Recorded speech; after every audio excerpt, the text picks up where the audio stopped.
Hello everybody and welcome to the channel. It's Paulie, Esther here. And a couple of days ago, Dead by Daylight tweeted out that they've implemented another one of those player satisfaction surveys. Here's the tweet. It's that time again. Fill out the player satisfaction survey and make sure your voice is heard. Now, I'm told that this one has a lot of questions about what you would like to see change in balance of the game. So let's take this survey together and see what it's all about. So if we click the link, it takes us to the Survey Monkey that they use all their surveys on here. The Dead by Daylight Player Satisfaction Survey. Thank you for taking the time to give your feedback on Dead by Daylight. The purpose of this survey is to measure player satisfaction and your opinions on several topics pertaining to Dead by Daylight. It should take approximately 12 minutes to complete, and your responses will help us continue to improve the game. The information and answers provided here are anonymous, not shared with any third party, and will not be used for other purposes than survey analysis, the Dead by Daylight development team. Well, I guess my answers aren't going to be completely anonymous, are they? All right, here we go. Let's see, English, and then look at all the languages we have supported. Yes. Next. General satisfaction. Overall, how satisfied are you with Dead by Daylight? Well, that's a no-brainer. To what extent do you agree with the following? I agree the game is fair. Dead by Daylight is worth the time I spend on it, and Dead by Daylight is fun. Alright, well, it's definitely fun, and I think it's worth the time I spend on it. Is the game fair? This is a difficult one. I'm not going to go strongly, I'm just going to go moderately agree on that one. Which role do you play the most? Killer, survivor, both equally. Play the most to be survivor. Prefer to play would be survivor. Which platforms do you play Dead by Daylight on? PC, Stadia, mobile, and Switch. Now I know there's somebody out there who's going, what's Stadia? Which platforms do you own? Yes, same answers. When did you start playing Dead by Daylight? 4+ years ago. I'm an OG. Next. Ooh. Have you played the latest chapter, Descend Beyond? Yes, I played Survivor. Yes, I played... Oh, yes, I played both roles. There we go. How did you hear about this chapter? Watching content creators, official trailer, chapter spotlight, collections trailer through friends who play, community content and social media, browsing on Steam, gaming websites, and through developers, communications, or other. From me, I learned it from watching Paulie, Esther. I don't know what to pick here. Let's go. Developer communications. Done. Overall, how satisfied are you with the chapter? Yeah, you know, I was... at first, when I played the PTB, I was kind of underwhelmed with the killer because I thought it was really difficult to control. But they really swung it around for me, and now I think, like, Blight is a very strong character. Very satisfied. Did you play Dead by Daylight prior? Yes, actively. Okay, so this is where we go into the perks. I thought people told me this was about a lot of other things, not specifically about this chapter, but okay. Alright, so now they want us to rate the perks. Visionary, you're remarkably focused on your means of escape. You see generators auras within 32 meters. Okay, desperate measures, and built to last. So now they want us to rank Felix's perks. Built to last, you know how to get the most out of your tools. Okay, so I think built to last is a very strong perk. Especially a lot of you have seen me run that Gen Rush build with the Streetwise and the Prove Thyself. I think built to last fits into that nicely. Desperate Measures, I also think is a very good perk. But Visionary, I'm not very fussy on that one at all. What potential does each new perk have to work well with other game perks synergistically? Well, obviously, I just said that the Gen Rush build, so this is a lot of synergy for that one too. I also think this has a lot of synergy, not so much for Visionary. Desperate Measures with the quick unhooking and healing, I think, is a good one that you can synergize.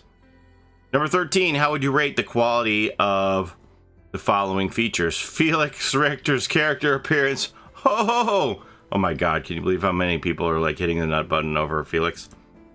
And the backstory. Yeah, I really like the backstory. I kind of wonder, honestly, if... Here's what I think. I think, not to get off topic, but I think there's a strong possibility that the Observer is Felix's father, and the entity is using Felix to draw out the Observer because the entity can't get the Observer. But anyway, I digress. Uh-oh. Turn off the instant codes. I don't want that on here right now. I forgot that even if I record, these go live. You just take that off because that code's going to be dead by the time you see it anyway. So, all right. How engaging do you find the general feeling and theme of Felix? Yeah, I think he's a pretty cool character. I like some of his cosmetics where he looks like Ryan Gosling from Drive and things like that. All right, now we're going to go on to the Blight. These are the Blights Perks. We have Dragon's Grip after kicking a generator. The first survivor that interacts with it will scream, revealing their location for 4 seconds and becoming afflicted with exposed. Hex Undying. Oh my god, that's so powerful. Where your hexes can transfer to another dull totem and you can see the auras. That one's probably going to get nerfed, I think. And Hex Blood Favor. When a survivor is hit, the pallets within 16 meters are held in place. So I think all three of these as they stand are... How fun is it to play with the following perks? I think they're all pretty good perks. Undying is obviously the most powerful one. Do I want to give these the varies or not quite as much? By comparison, Hex Undying is the most powerful. But are these just as good? Well, I'm just going to put these at moderately, but I don't like hate these at all. I think they're both decent perks. Okay, now the synergy, you can definitely synergize the Undying with obviously the other hexes that you're trying to keep in place. And the Dragon's Grip too, now that they're changing the Trail of Torment where you can kick a gen and then you go oblivious to survivors. And then if they come touch the gen to try and knock you out of your oblivious state, and then they can get exposed, I think that that could combo really well with the way they're tweaking Trail of Torment. Blood Favor, I don't know. It's in the middle. Blight character appearance. Again, this is something that I wasn't sure that I liked when I first saw him, but now I'm okay with it. I've grown accustomed to the Blight's appearance. I thought he was going to be more buff, and I think they went through several iterations, and this is what they landed on with this hunchback Dr. Jekyll and Mr. Hyde character. I think it's really creepy how he has his jaw torn off. I think they did a good job with this. The Blight's power. When it first started, it seemed very unwieldy, and I've seen a lot of really good Blights. And of course, this backstory is something that they have been working on for quite some time through the Hollow Blight event, so I think they did a good job tying this up with a bow. It's a good chapter. How would you rate your experience with the matchmaking the last 3 months? I haven't really had a lot of problems with this, honestly. I mean, lately, I've just been doing open lobbies with everybody, so my matchmaking, the ranks have been all over the place. So I haven't really had any problems with the opponents. Like when the MMR was on, sometimes we're getting real outliers, but now it seems pretty tight. I don't really have a problem with my teammates or my opponents. I will say now that my matchmaking time has increased since crossplay came in. So I'm just going to leave that part at neutral. Dead by Daylight is currently undergoing graphics updates. Which of the following most reflect what you expect from updating characters in terms of graphics? So this is the characters. The way the characters move and do actions. Okay, sorry. I'm reading out of order. I'm reading ahead. Textures on the characters. Facial structure of the characters. Smoothness of how the characters are shaped. the way the characters move and do actions, and how the environment affects the characters. Probably like, I would say the physics.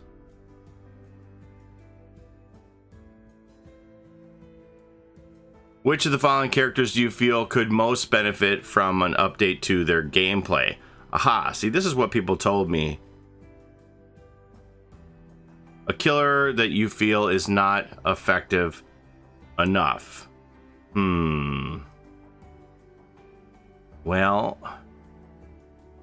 I think for me, it has to be pig or clown. I saw some interesting choices for this. I'm going to go ahead with Amanda Young the pig because I really like her, and I think they're working on the clown already. So, a killer that you feel is too oppressive. Well, I think I have to go with the spirit. Spirit's the one that I have not enjoyed playing against the most lately. Just too hard to counter. It's like a lot of guesswork. Why do you feel the pig Amanda Young could benefit from an update?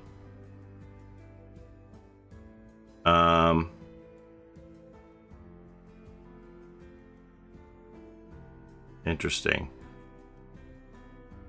How they play is too similar to other killers. The power is too weak. They're too slow. They're too hard to master.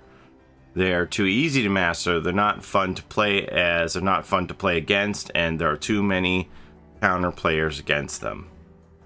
I'm going to go their power is too weak. I saw an interesting suggestion about giving Amanda a secondary power or just an alternate power. It's kind of the same way that Freddy has snares or pallets, that you could make it so that Amanda could have shotgun collars. And I would like to see something like that. So I'm just going to go power is too weak. Just for lack of a better answer here. And then why do you feel the spirit could benefit from an update? You indicated they were too oppressive. So I'm just going to say they're not fun to play against. Question 24. How fun to play are killers with the following qualities? Killers with lots of decision-making opportunities. Killers with high skill ceilings. Killers who are overall more simple. Killers where the choices during gameplay are straightforward. Killers with resource management elements. Killers who are overall more complex. Killers with low skill ceilings. Quicker to learn well. This is going to be a difficult one. I don't know that I play killer enough to have an opinion on this. Killers with lots of decision-making opportunities. So is that like somebody like Freddy? Put down a snare, teleport, things like that. Lots of things you can do. Or like a ghost face. When to stalk, when to shroud. Killers with high skill ceilings. So is that fun? Well, I mean, obviously, if you have mastered the high skill ceiling, it's going to be very fun. But if you aren't good at it, like if you're a bad nurse and you don't have a good mastery of blinking, then it's not going to be fun. So this is a difficult one to answer. I think I'm just going to hit moderately on these and tap out. Killers where the choices during gameplay are straightforward. Killers with resource management, so that would be like trapper with so many traps, pig with so many traps, things like that. Killers who are overall more complex, and killers with low ceilings. I mean, I think all the killers are pretty fun. That's a tough one. Gosh, I don't know how to answer that. And now we have the reverse. How fun is it to play against killers with the following qualities? Same thing. Low ceiling, resource management, simple killers, killers where choices during gameplay are straightforward, killers with lots of decision making. Like, I like some of the complex things because you don't like really know how the killer's gonna approach stuff. Like if you're playing against Bubba or somebody, and then you know like they're either gonna M1 you or they're gonna saw, right? So that's maybe what you would consider a more simple killer. But like if you're going against Myers, you don't know exactly how close he is to tier 3, what you're going to do if they pop tier 3, things like that. Again, I'm just going to hedge.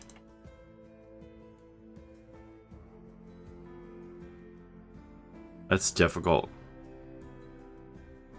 Maybe it's not as difficult for you as it is for me. You're probably like, oh.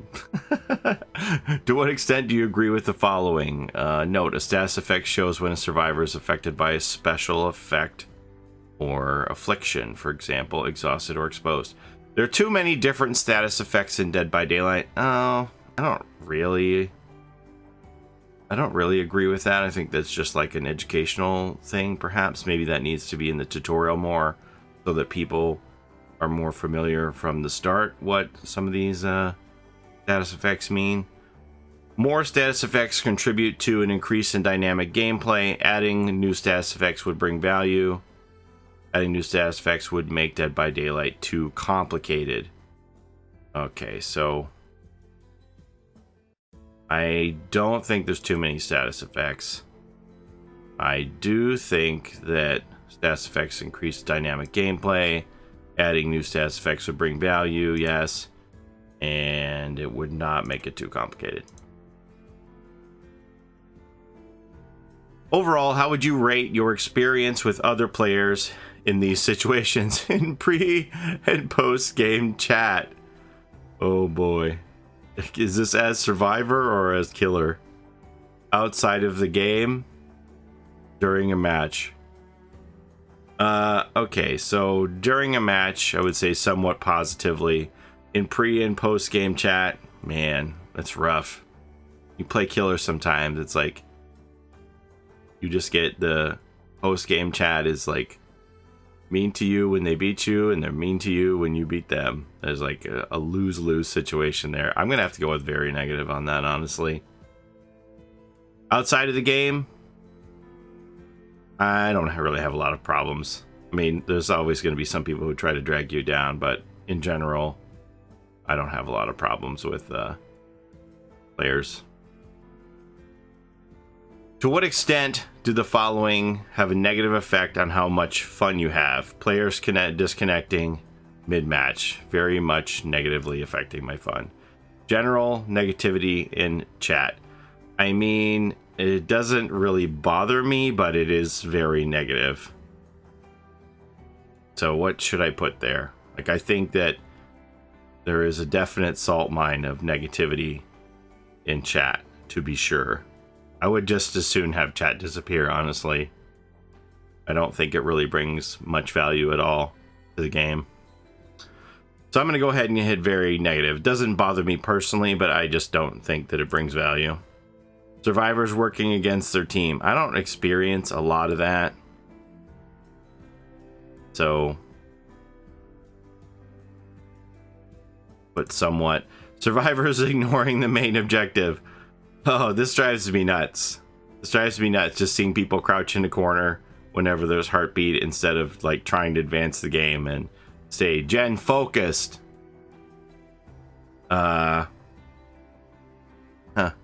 I'm just going to put that at somewhat, though. Survivors using keys. I do think keys need to be addressed in some way. They're pretty strong, but it doesn't really bother me.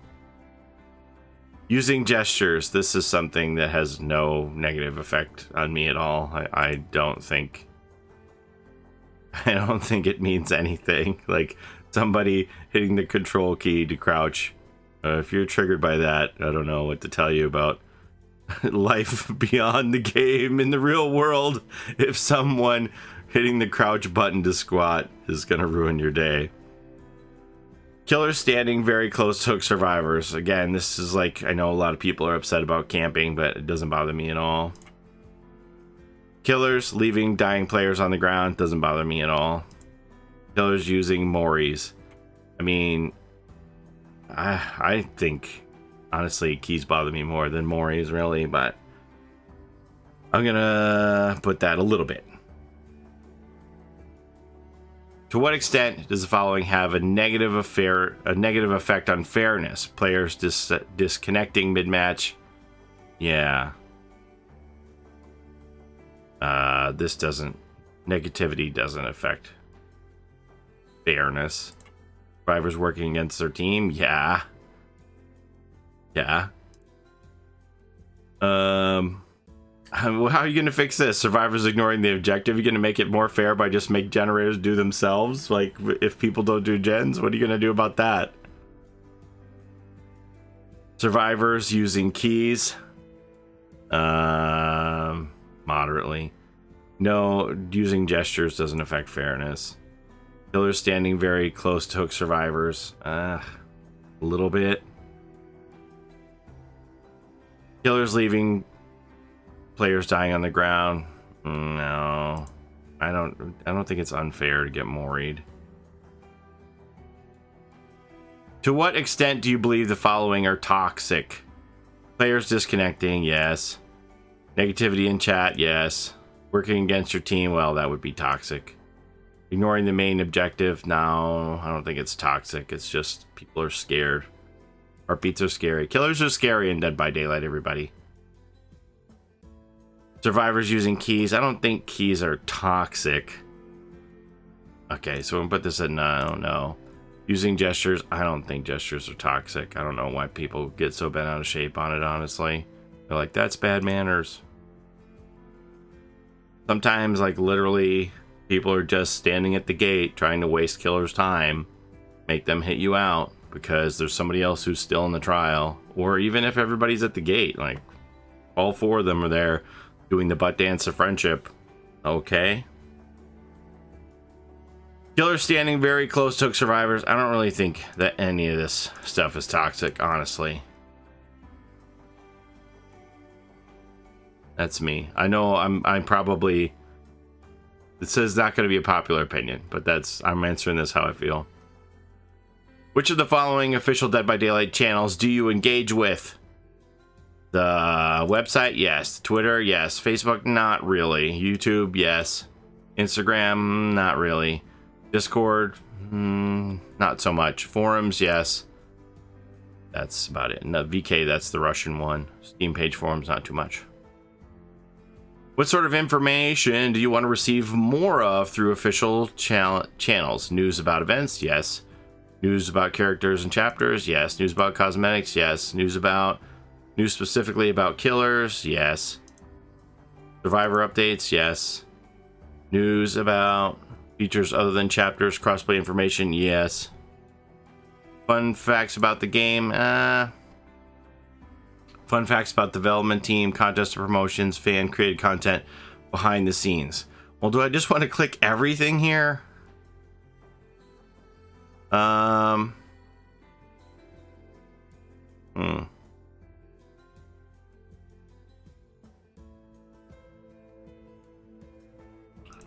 right, I don't want to click everything, so I'm going to leave that stuff blank.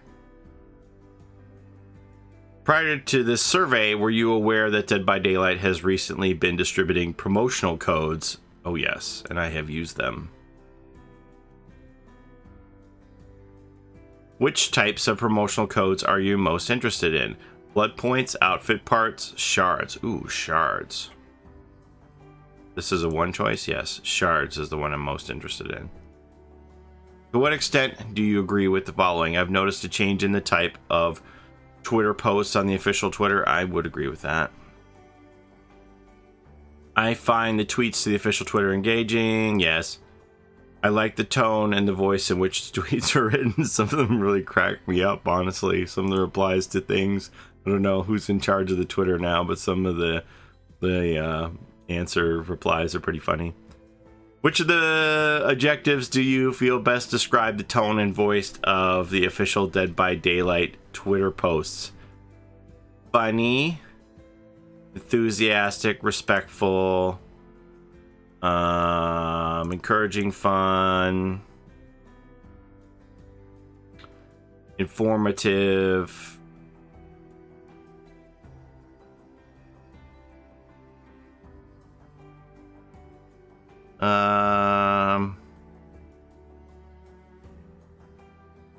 amusing and funny.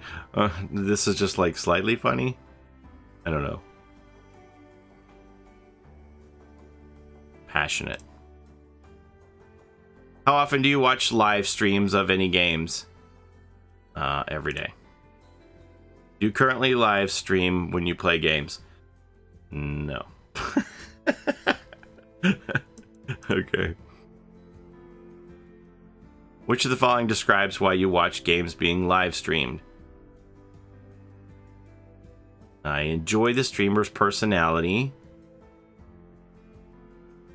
I enjoy the game being played. This is probably going to be different for a lot of you.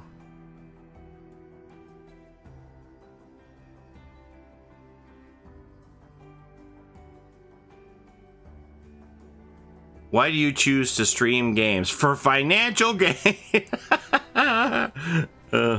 All right, have fun, interact with the community, and showcase the game that I love.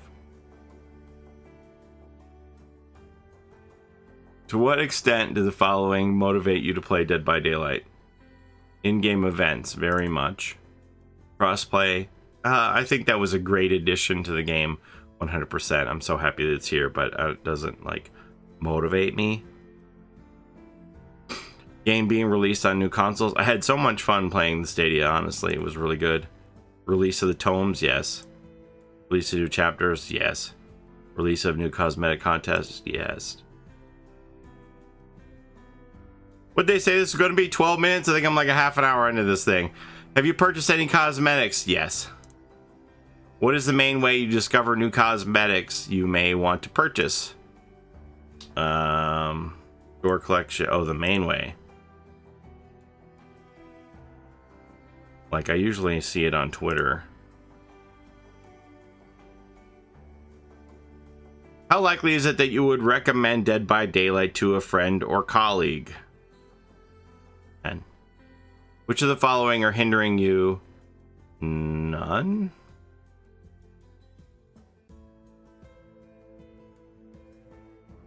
Can I just leave it as none?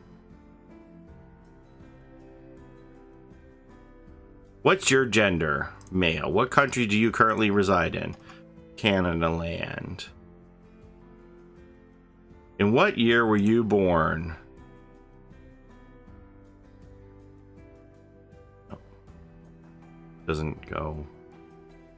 Before 1945. Let's see. How would you describe your experience level with Dead by Daylight? Well, I would say I'm a veteran as an experience, but I'm not very good. Have anything else to share? Let us know. What can we write? I think you've done a pretty good job so far with that.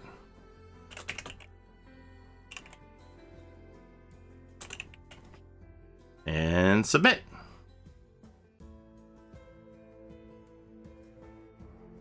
Submit. Ooh. Then it takes us to the official Dead by Daylight website. All right, so that's that. I'm gonna leave a link in. I'll leave a link in the description and the top pinned comment to the survey, so you can take the survey yourself and answer some of those questions and let them know what you think, in case you want to counteract any of my votes. You think, man, that teabagging's gotta go. Paulie's got it all wrong. You can get in there and put your votes in the way you see it. All right, thanks for watching, everybody. Take care of each other in and out of the fog. And no butt dancing, that's toxic. We'll see you next time. Bye-bye.